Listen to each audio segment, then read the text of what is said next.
I love Alberta. I can go from the wind blowing the wheat fields to the mountains in an hour. I can change scenery completely. It's just such a beautifully diverse province. I love living here. I can't imagine myself living anywhere else. I got married, I was 19, my wife was 16, and 2 years later we had my daughter Tina, and 3 years after that we had another daughter, Shannon. We worked hard all week, we partied hard all weekend. We had that lifestyle down to a T. I can't remember a time when there wasn't alcohol around. Every social activity involved drinking. Any friends that came over, it was always alcohol related. They all did exactly the same thing. I was, by all definition, a functioning alcoholic by the time I was in my mid-20s.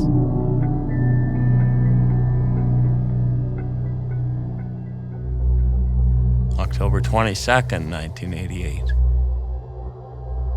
We had a party. We had gone out, my wife and I, drinking. We brought some friends home from the bar and continued the party at our house.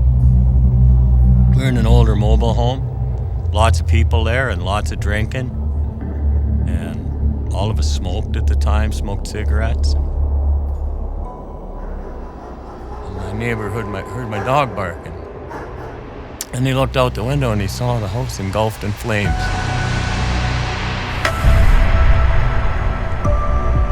I heard a voice yelling, "Al, fire, Al, fire." Don't know whose voice it was. Called 911 and came over and tried to help.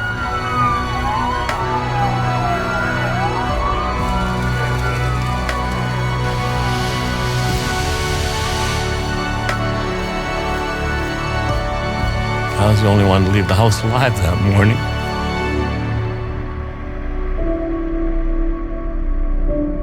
Lost my wife, my daughter, my friend Larry. I'm just ever so thankful that my daughter Tina wasn't home that night. 3 people lost their lives as a direct result of addiction. In my mind, for the next 18 years, it was me. It was my cigarette that started the fire. It was my drunkenness that caused me to not be able to get those people out of that house. It was all on me. The guilt, the shame. I took it. I took it all.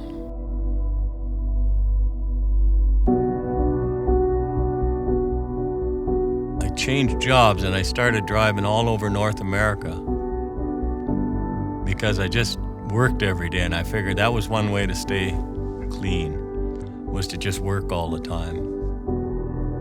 And I realized that at most truck stops, I could find my drug of choice. And that would start the whole merry-go-round all over again.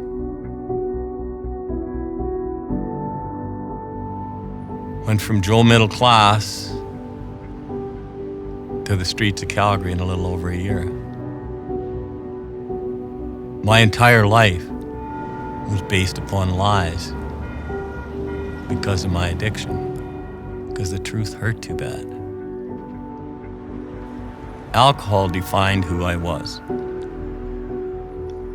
I couldn't stop. I couldn't control it. I couldn't not drink.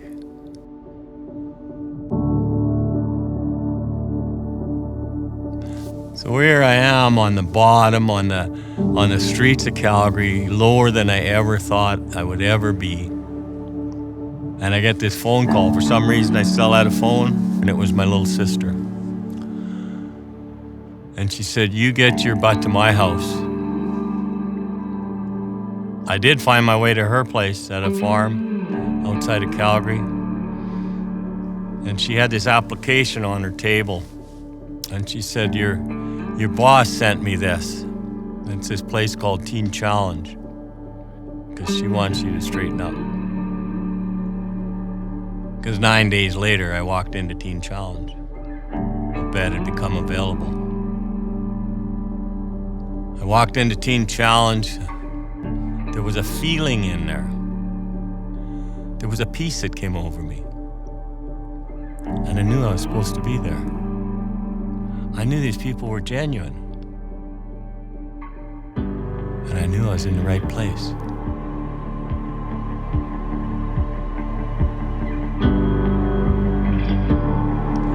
I look back now and I realize that year at Teen Challenge was in some ways the toughest year of my life. But in reality, it was the most rewarding year of my life. One of the most important things that I learned at Teen Challenge was that it wasn't all about me. You see, the addiction was all about me. I want to make me feel better. Through Teen Challenge, I learned how to become selfless rather than selfish. Teen Challenge changed my life. 180 degrees. I can face life head on. I don't have to bury it behind alcohol and drugs anymore. Life today is like I never imagined it could be. And life is good.